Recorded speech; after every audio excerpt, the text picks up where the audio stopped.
어딘데요? 국제호텔 앞에 시티 가요반인데요. 국제호텔 앞에요. 예예예. 시티 가요반주요. 예예예. 여보세요. 그 예. 몇 층 건물이 몇 층 건물입니까? 무슨 건물이야? 2층이야. 4층 4층. 4층 중에 몇 층이 해놨습니까? 2층에 불난답니다. 2층이에요. 예.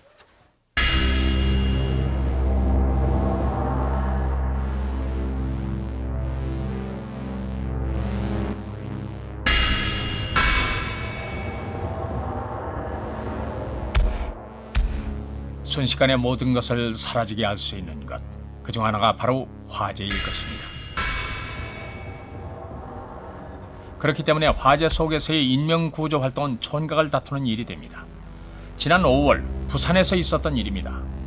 이날 불은 2층과 3층에 있던 가요반주 주점에서 시작됐고, 이때 발생한 유독가스가 건물 내부로 연결된 계단을 통해 가정집이 있던 4층으로 빠르게 번지고 있었습니다. 그러나 이 시각 4층의 가정집에서는 이 사실을 전혀 알아차리지 못하고 있었습니다.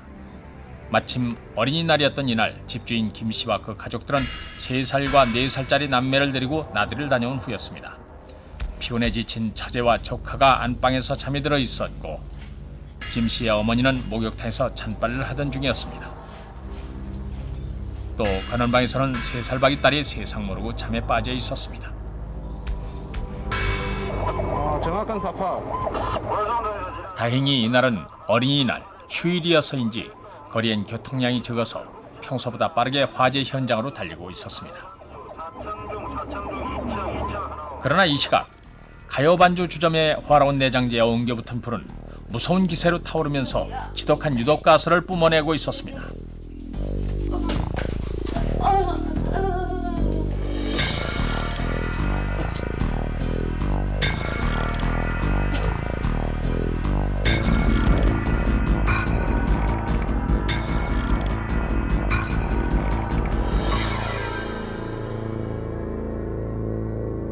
현장 상황이 어떻습니까? 화재 현장으로 가고 있는 구조대에게 새로운 소식이 전해졌습니다. 119 구조대는 긴장하지 않을 수 없었습니다. 저희들이 그 현장에 도착해 가니까 무전교신으로서 요 구조자가 대피하지 못했다는 무전교신이 들어오고, 또 직접 저희들 눈으로 연기가 막 시커먼 연기가 솟아오르는 것을 갖다가 직접 확인할 수 있었습니다. 화재에서 가장 위험한 것은 연기에 포함된 유독가스에 의한 질식입니다. 이러한 위험성을 누구보다도 잘 아는 119 구조대가 급히 화재 현장에 도착한 것은 신고를 받은 지 불과 6분 만이었습니다. 현장엔 이미 인근 소방서에서 출동한 소방대원들이 화재의 초기 진압에 주력하고 있었습니다. 무엇보다도 화재는 초기에 불길을 잡는 것이 중요하기 때문입니다. 만일 초기 진압에 실패할 경우 옆 건물까지 번지거나 폭발이 따를 수도 있어서 피해와 위험성이 더욱 커지기 때문입니다.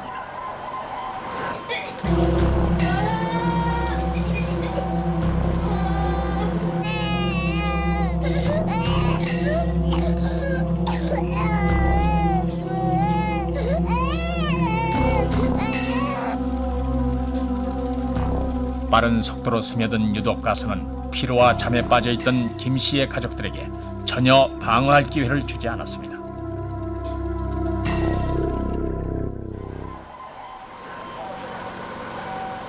한편 유일한 통로였던 계단으로 구조대원들이 뛰어들었지만 도저히 뚫고 올라갈 수 없을 만큼 불길은 거셌습니다. 고가 사다리차를 전개를 시도했으나 고압 전선 때문에 시도가 좀 불가능하였습니다. 그리고 출입구는 옥내 계단 한 곳뿐이어서 진입하기가 상당히 어려운 행태였습니다.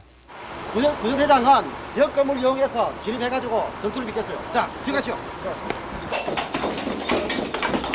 구조대원들의 안전을 생각할 여유도 없었습니다. 옆 건물 옥상을 통해 진입하기로 했습니다. 화재 건물과 옆 건물과의 사이가 다소 넓은 편이라 위험이 따르긴 했지만 다른 방법이 없었습니다. 마침 그곳에서는 사고 직전에 잠시 외출을 했었던 집주인 김 씨를 만날 수 있었습니다. 현우야, 보러가 어머니. 안녕하세요. 가족 되십니까? 예, 삼촌 살려주이소. 어머니하고요. 애들 둘하고 체제가 있습니다. 네, 좀 살려주이소. 몇 살이나 되세요? 3살하고 4살입니다. 좀 살려주이소. 어머니. 화재 현장에 있는 사람들의 심리 상태는 되게 긴장하고 흥분하게 됩니다. 그래서 정상적인 사고 능력이 떨어지는데 특히 그 가족이라든지 자신의 재산과 신체가 위험에 처했을 경우에는 그 극한 상황까지 이릅니다. 그날 당시에도 그 비슷하였는데 일단 그 관계자로부터 4명의 요 구조자가 4층에 있다는 내용을 확인했습니다. 그리고 저희들이 진입한 건물과 화재 건물은 한 1.5m 정도의 그 공간을 두고 떨어져 있었는데 저희들은 그 위험을 무릅쓰고 일단 그 옥상으로 넘어서 진입하게 되었습니다.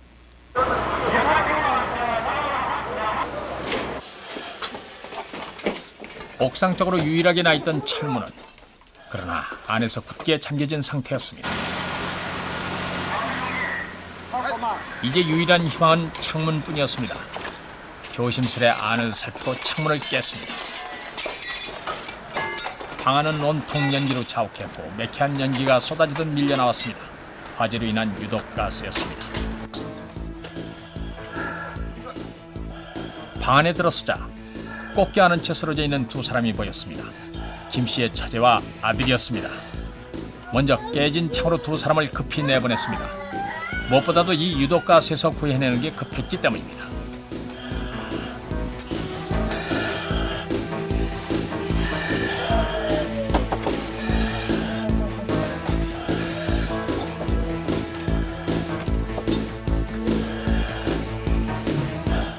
그러나 아직 집안 어딘가에 두 사람이 남아있을 것입니다.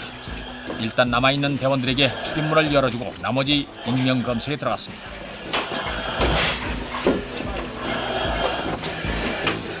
목욕탕 한쪽 구석에 쓰러져 있는 김 씨의 어머니를 발견했습니다. 먼저 물수건으로 코와 입을 막았습니다. 무엇보다도 급한 화재 구조 작업이었지만 이러한 안전조치도 놓쳐서는 안 될 중요한 처지였습니다.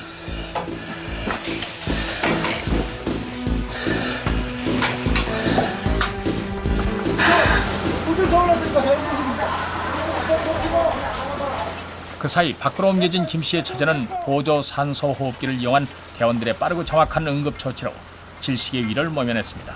숨을 쉬기 시작한 것입니다. 그리고는 곧바로 굴절 사다리차를 이용해 아래로 옮겨지고 있었습니다. 그러나 안심할 수는 없었습니다. 화재 현장에서 마신 유독가스는 심한 경우 폐부종 등 신체에 악영향을 미칠 수도 있기 때문입니다.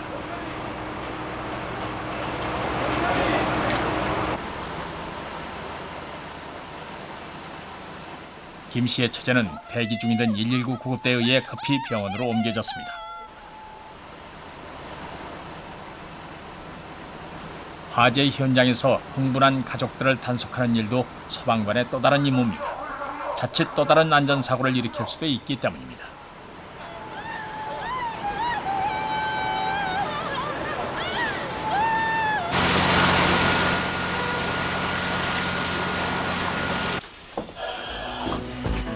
인명검색은 계속되고 있었지만 한치 앞도 분간하기 어려운 연기 속이었습니다.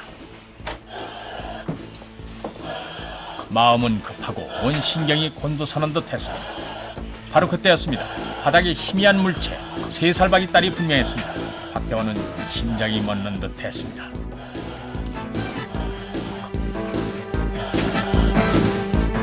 제가 처음 방에 들어갔을 때는 이불이 아예 얼굴 부위까지 이렇게 덮여져 있었고, 그리고 아이는 아무런 움직임이 없었습니다. 그래서 혹시 뭐 잘못된 거 아닌가 하는 어떤 불안한 마음이 순간적으로 확 들었었습니다. 그래서 일단 이불을 걷어내고 아이를 이렇게 끌어안았을 때 순간적으로 저한테 어떤 아이의 체온을 제가 느낀 것 같습니다.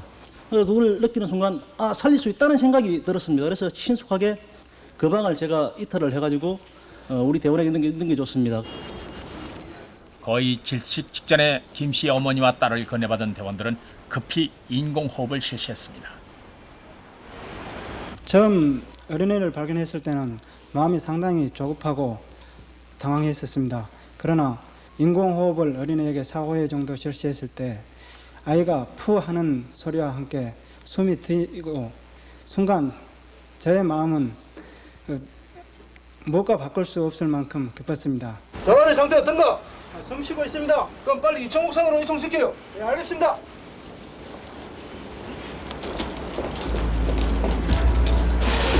자, 조심하고 조심해요.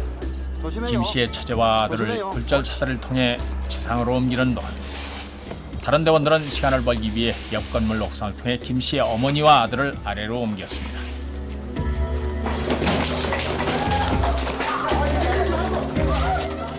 이렇게 신속한 구조 작전으로 이날 119 구조대는 화염 속의 김 씨의 가족 4사람을 모두 안전하게 구조해냈습니다. 그러나 보름쯤 후 119 구조대에겐 안타까운 소식이 전해졌습니다. 저희들이 그 오전에는 어린이 운동장에서 시범 행사에 참석하겠습니다. 그리고 또 오후에는 화재로부터 위험에 처한 어린이와 또 시민을 구조하게 되어 아마 가장 보람된 어린이날을 보냈지 않나 생각됩니다. 그러나 이 사후의 문제지만은 15일쯤 있다가 그 구조한 할머니가 별세를 하셨다는 이야기를 듣고는 저희들이 그 3명을 갖다 구조했다는 보람보다는 그 구조하지 못한 그 아쉬움이 더 컸던 것 같습니다. 이날 화재는 2층 가요반주 주점의 전기 콘센트에서 합선으로 생긴 불씨가 섬유류 벽제에 옮겨부터 일어난 것이었습니다. 사용하지 않는 전기기구의 플러그를 뽑아놓는 작은 주의를 게을리한 결과였습니다. 특히 이날 김 씨의 가족들을 곤경에 빠뜨렸던 것은 불길 그 자체보다는 화재 시에 발생한 유독가스였습니다. 실제로 화재로 인한 사망의 대부분이 유독가스에 의한 질식사였다는 사실을 우리는 유념해야 할 것입니다.